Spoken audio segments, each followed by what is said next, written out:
The aftermath of the pandemic is very worrying, simply because women and girls are the most who suffered from the pandemic, at least in the context of Gambia and by extension, the capital city here where I am the mayor. Honorable Secretary General, if we bring it in the context of Gambia, here in the Gambia, the pandemic has brought into light the vulnerability of women. It has increased gender-based violence.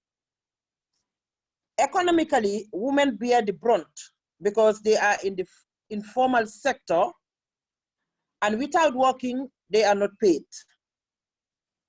Regional cross-border trade has virtually come to a standstill, and women were well engaged in this trade. In the education system, Madam Chairperson, most children are sitting at home. Despite the online classes being conducted, most children don't have laptops or tablets to follow the classes.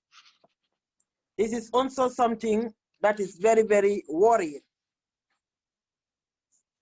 Madam Chairperson, as said by Maimuna Sharif of the UN Habitat, I've just listened to her wonderful presentation.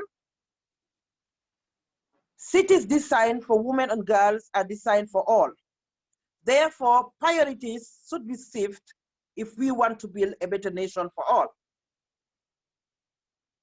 Madam Chairperson, this calls for active women's inclusion in policy making at the highest level. Women's empowerment should be a priority in the national budget. International agencies like UCLG, UN Habitat, should invest in women's capacity building. Everywhere, even though they are doing it and they're doing it very well, but as our role models, we expect them to set the pace in this area.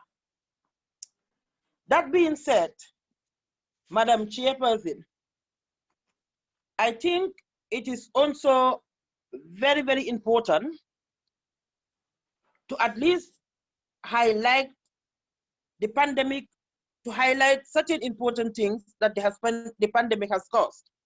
The pandemic, however, has shown to the world that women leadership is beyond expectation. However,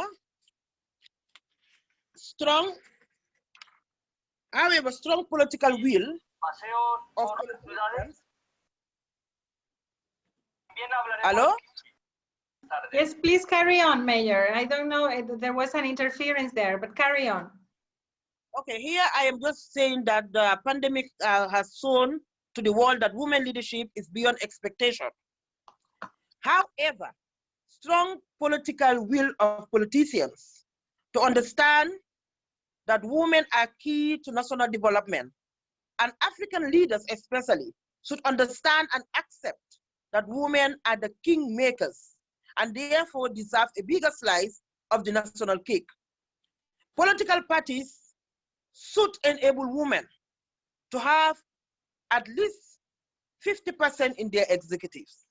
I'm saying this because the opposition or political parties, they are the driving force for women.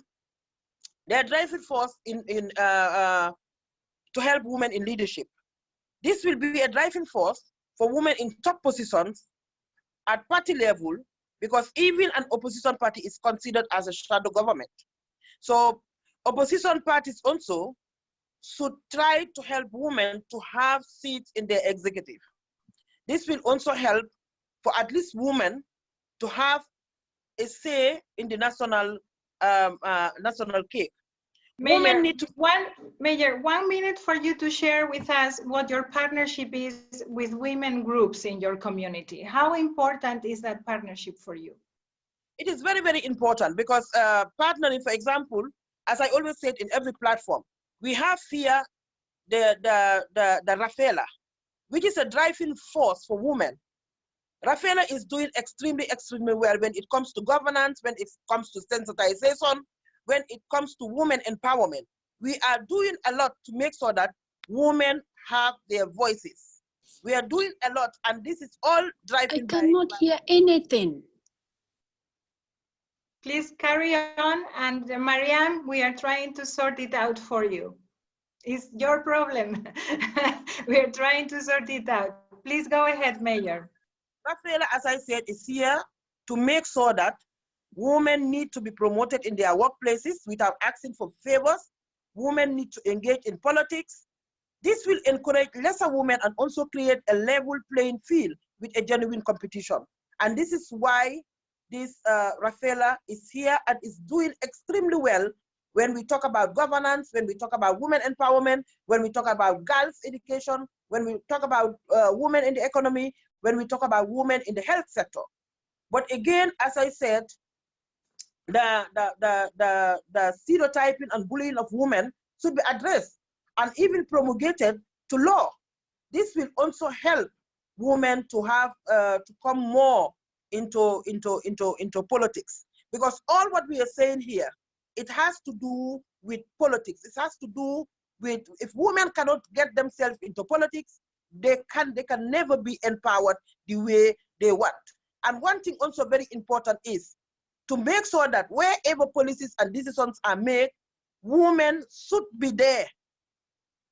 Because women know their problems better, they should be there. And I am sure the aftermath of the pandemic will teach many nations a lesson to understand that whatever they are doing, women should be part of it, because we are most affected. At least in the context of Gambia, women are here most affected.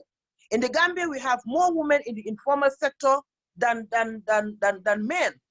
And also, when we talk about the pandemic, people have to stay at home. It means people are not going to school. Girls are not going to school. Children are not going to school. They are at home, but taking lessons and the computer and the TV. But how about those who cannot afford computer and TVs, and they are not subsidized? Thank you, Mayor. Your conclusion thoughts. However, this calls for a much pronounced advocacy regarding the pledge of women. Local leaders need to put proper mechanism in place to safeguard women in times of distress and beyond. So therefore, local government has a key role to play in women empowerment. Thank you very much. Thank you very much, Mayor. I think that our partnership with UN Women and our active participation in the coalitions that UN Women is setting up with Generation Equality is trying to address this stronger advocacy.